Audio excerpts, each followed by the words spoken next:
Hello, and welcome to Russia-Ukraine News, where we cover every latest on Russian invasion on Ukraine. Please make sure to subscribe and like the video. Rare aerial footage shows what are believed to be heavy Russian weapons being pulverized by Ukraine as casualties under Vladimir Putin's military mount.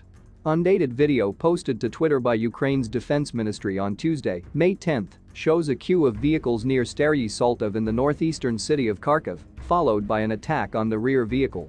According to Kyiv, using a Swedish government-supplied Carl Gustaf anti-tank rifle, the military has knocked out another new T-90M breakthrough tank.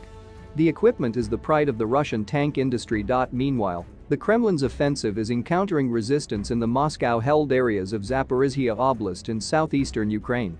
His military administration wrote on Telegram, "The military situation in the Zaporizhia region has not changed significantly.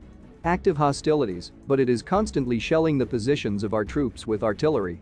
According to locals, the Russian army shot down about 20 of their cars in Polohi. He continued, just to keep from going to the front line. The publication claimed that Russian soldiers tried to blame representatives of the resistance movement in the temporarily occupied area of the Zaporizhia region for the destruction of the cars.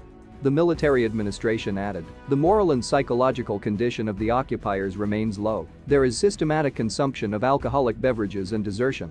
Russia's performance on the battlefield has been largely linked to the low morale among Putin's men. The planning has contributed to the Kremlin's demonstrable operational failures in a war that began almost 3 months ago. Those shortcomings, the defense ministry said Tuesday, May 10, prevented President Putin from announcing a significant military success in Ukraine at the much-anticipated Victory Day parade in Moscow on Monday, May 9. He said, "It is very likely that Russia's invasion plan was based on the mistaken assumption that it would meet limited resistance and be able to quickly encircle and bypass population centers. This assumption led to Russian forces attempting to conduct the initial phase of the attack with a light and precise approach in order to achieve a quick victory at minimal cost." The ministry concluded, this miscalculation resulted in unsustainable losses and a subsequent reduction in Russia's operational focus.